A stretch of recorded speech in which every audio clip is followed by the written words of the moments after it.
লাখ লাখ ভক্তের উপস্থিতিতে অনুষ্ঠিত হচ্ছে সাধু সন্ন্যাসী ও পুণ্যার্থীদের মিলন মেলা।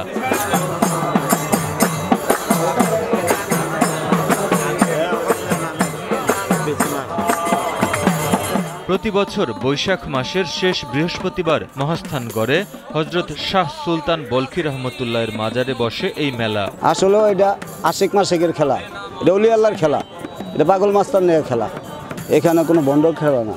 এখানে যে দুর্নীতি করবে সে বিচারে শাহ সুলতানই করবে, সেই ইসলাম জারি করছে এখানে। আমরা বৈশাখ মাসের শেষ বৃহস্পতিবার বগুড়া শাহ সুলতানের উরুস মুবারক, এখানে আমরা আসি। সবাই সব পাগলরা আসে, দেশ দূরান্ত থেকে অনেক পাগল ভক্তরা আসে, আমরা তাদের দেখতে আসি। ভাই তরিকার ভাই, আমরা তাদের সাথে একসাথে মিশতে যেতে পারি, এর জন্য আমরা আশা।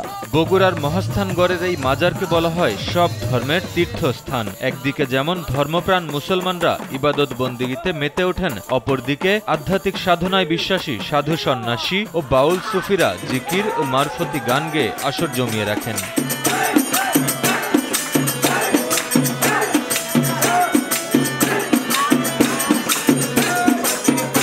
আশেক মাসেকের একটা খেলা আছে, তো আমরা তো পাগল তরিকার আত্মার খোরাকের জন্য ওই জায়গায় আসি।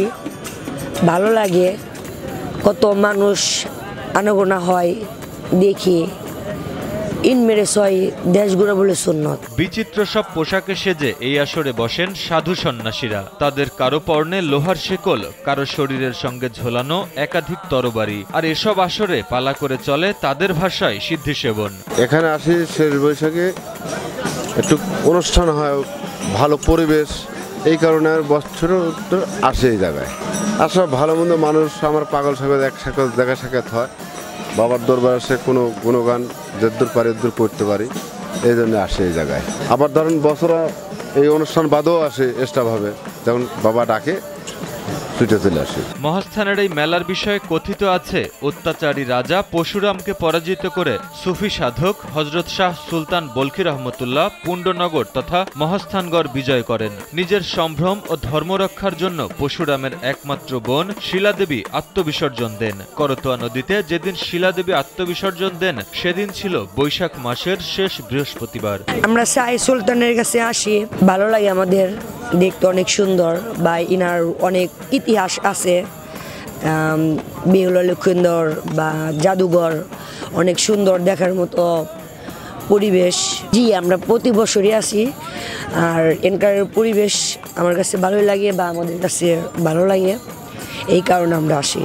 ধর্মপ্রাণ মুসলমানরা ইবাদত বন্দেগীর জন্য শাহ সুলতান বলখী রহমতুল্লাহর মাজারে অবস্থান নিলেও সাধু সন্ন্যাসী ও বাউলরা অবস্থান নেন পার্শ্ববর্তী হযরত বোরহান উদ্দিন রহমতুল্লাহর মাজারে। আল্লাহ আনায় আমি প্রতি বছর মেলা দেখার জন্য আসি, হয়তো খেলনা মেলা দুই একটা কিনে নিয়ে বাসায় চলে যাই। আবার এই পর্যন্তই আমার ধর্ম মর্ম নির্বিশ্বাসে, কোনো জাতির নির্বিশ্বাসে একটি সবাই মিলে আমরা একটা মিলন মেলা করি। সে রাস্তাটা আমাদের করে দিয়েছে ইসলামিকভাবে, সেটা বুলকি হিম মেসোয়ারি শাহ সুলতান বাবা। এই জন্যে বলকির বাদশার কাছে আমরা বারবার চলে আসি বৈশাখীর শেষ বৃহস্পতিবারে।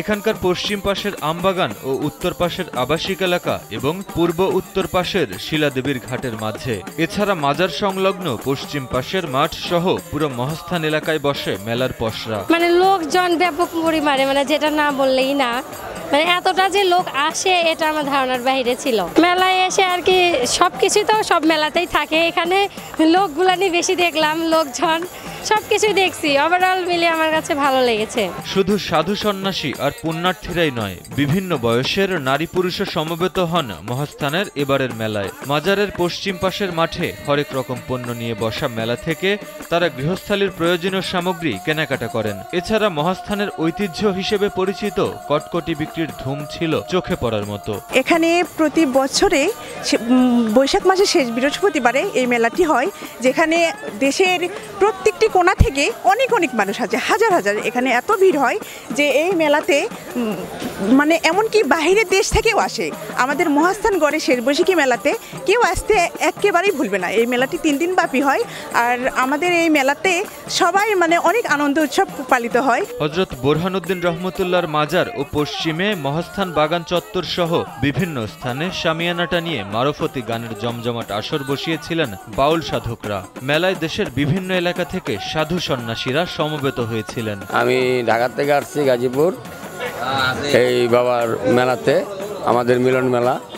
আমরা অনেক জায়গার থেকে দূর দূরান্ত থেকে আসি, এই জায়গায় ভালো লাগে, শান্তি পাই, এই জন্য আসি। এটা সব আমাদের ভাই বেড়াদার, আজমিরি ভাই বেড়াদার আছে, অনেক জায়গার ভান্ডারি ভাই বেড়াদার আছে, আমরা সবাই একসাথে হই, এটা আমাদের আনন্দ। মহাস্থানে নিজেদের ভাগ্য পরিবর্তন ও মনের আশা পূরণের জন্য অনেকেই আসেন। হযরত শাহ সুলতান বলখী রহমতুল্লাহর মাজারের সামনে বসে বেশ মানসিক শান্তি পাচ্ছেন বলে জানান মেলায় আসা এক সাধু। তো হাতের নখ তো 5টা ছাপতে এক সমান না, ভালো মন্দ সব আছে, সবাই তো আসবে। তো বাবার তো ওটার কোনো নিষেধ নাই, যার মন টানে রুহ টানে আসে। হ্যাঁ, যাই যেভাবে চলে, যাক যেভাবে মামলা চলায় ওইভাবেই চলে। হ্যাঁ, বাবার রওজার সামনে বসে আছি, মোটামুটি ভালোই লাগতেছে। কেউ কেউ এই মিলন মেলাকে ঈদের আনন্দের চেয়েও বেশি বলে উল্লেখ করেন। দেশের বিভিন্ন প্রান্ত থেকে সাধু সন্ন্যাসী ও পুণ্যার্থীদের আগমনে বগুড়ার মাটি ধন্য হয়েছে বলেও মন্তব্য করেন কেউ কেউ। এটাই আমার ঈদগার মাঠ, আমার কাছে এই ঈদগার মাঠ। আমি যেদিন জন্ম নিয়েছি সেদিনকেও আমার ঈদগার মাঠ, শুক্রবারের দিন ওটাও ঈদগার মাঠ। আমার ঈদের থেকেও বেশি আনন্দ লাগছে। ওলি আউলিয়াদেরকে পছন্দ করি, ভালো লাগে, বোঝেন না? নিজের জীবনকে শহীদ করে দিয়ে ঘুরতেছি, বোঝেন না? হাই হোসেন শহীদ কারবালা, লা ইলাহা ইল্লাল্লাহ মুহাম্মদ রাসূলুল্লাহ সাল্লাল্লাহু আলাইহি সাল্লাম, আল্লাহু আকবার। তো নিজের জীবনটা যতটুকু ভালোবাসি তার থেকে বেশি আমার নবীর প্রতি, আমার ওলি আউলিয়াদের প্রতি থাকতে হবে। অন্যদিকে এক সাধু অভিযোগ করে বলেন, তীব্র গরমে পানির অভাব দেখা দিয়েছে। পাহাড়ের উপর কোনো পানির ব্যবস্থা নেই, পানি খেতে নিচে নামতে হয়। শেষ বয়সে একবার পাহাড় থেকে নিচে নামলে উপরে ওঠা বেশ কঠিন হয়ে যায়, তাই পাহাড়ের উপরে পানির সুব্যবস্থা করার দাবি জানান তিনি। এটা কি কারবালার ময়দান? এখানে কোটি কোটি লোকের আমদানি হবে, এখানে পানি বিনে হাহাকার চলবে। বাদশা কি দেখে গিয়েছে? কোটি কোটি টাকার সম্পদ দেখে গিয়েছে। আজকে আমরা পানি পাচ্ছি না কেন? আজকে পানির জন্য দ্রুত বেগে চলে যেতে হয় নিচের মধ্যে। এটা দেখবেন পাহাড়, নিচের মধ্যে গেলে একবার উঠলে তার দান থাকে না। নেত্রী আপনি দেখেছেন, আপনি সেই মসজিদ গেট দিয়ে উঠেছিলেন এবং এই ডাক বাংলা গেট দিয়ে আপনি নেমেছিলেন। আগে ছিল দাও একটা, এখন আমার পাক পাঞ্জাতন মিলে নিয়েছি, 5টা দাও আছে। এখন সঙ্গে 3টা ওপেন সব সময় থাকে। আর সেগুলো আছে 31 কেজি, হাতের মধ্যে আশা আছে 4 8 কেজি। হ্যাঁ, এ নিয়ে মোটামুটি ইনশাল্লাহ আপনাদের দোয়ায় 50 কেজি ইনশাল্লাহ ওয়েট নিয়ে ঘুরতেছি।